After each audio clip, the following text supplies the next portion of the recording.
a été prolongée jusqu'en juin 2021, en attendant la mise en œuvre de l'ISSD+, programme revisité de restructuration de la dette des pays conçu en novembre 2020 par le G20, incluant cette fois-ci tant des créanciers publics que des privés. Étant déjà confrontés à la dure réalité de la COVID-19 et de la difficulté d'accès aux vaccins qui nous permettrait de ralentir de manière significative la propagation de la maladie à coronavirus sur notre continent,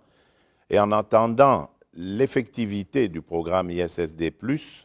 je profite de cette tribune pour plaider en faveur de la prorogation jusqu'à la fin de l'année en cours du moratoire de l'ISSD, dont l'expiration est prévue en juin 2021.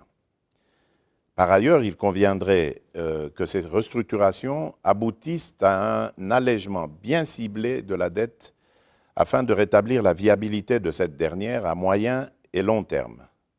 Raison pour laquelle je salue l'appel lancé le 26 février 2021 à l'endroit du Fonds monétaire international par les ministres des Finances et les gouverneurs des banques centrales du G20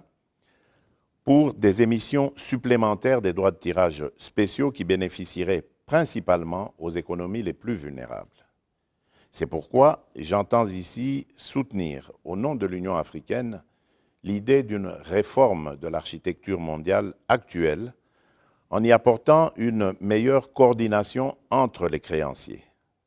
Cela en créant un forum plus large, réunissant tant les créanciers bilatéraux, multilatéraux que ceux du secteur privé pour convenir de concert des conditions du règlement de la dette pendant et après la pandémie de la COVID-19. Excellences, Mesdames et Messieurs,